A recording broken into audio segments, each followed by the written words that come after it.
que vous êtes d'accord pour constater que ce gouvernement, ni un jugement ni une tare, comme vous le disiez, est un gouvernement de droite et que votre nouveau chemin tourne vers la droite? Je suis radicalement en désaccord. J'ai le droit. D'abord parce que je crois au dépassement politique. Les Françaises et les Français, quand il y a la crise du Covid, ils nous demandent de les soigner bien. Ils ne se posent pas la question de savoir si le soin est de gauche ou de droite. Quand la relance arrive, ils demandent qu'elle soit efficace et juste. Ils ne demandent pas qu'elle soit de gauche ou de droite.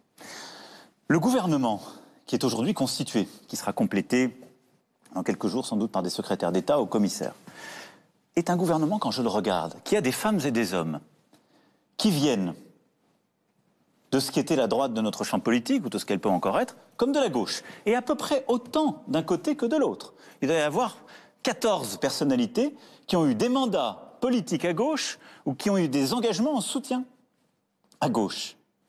Qu'est-ce que ça veut dire? Donc vous revendiquez toujours le et en même temps? Je revendique précisément le dépassement politique. Parce que nos concitoyens m'ont élu là-dessus.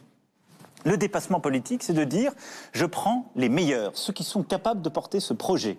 Et donc, j'ai un Premier ministre qui a cette histoire d'élu local, de hauts fonctionnaires, que vous avez rappelé et que j'ai essayé de compléter, et une équipe avec des gens compétents qui sont dans la politique parfois depuis des décennies, pour d'autres qui y sont depuis 3 ans et qui sont arrivés à mes côtés, pour quelques autres qui ont eu essentiellement une carrière locale, et puis des personnalités de la société civile, comme on dit, qui ne connaissaient pas la vie politique. C'est ça la force de notre pays. C'est la promesse sur laquelle j'ai été élu que je continue de mettre en œuvre.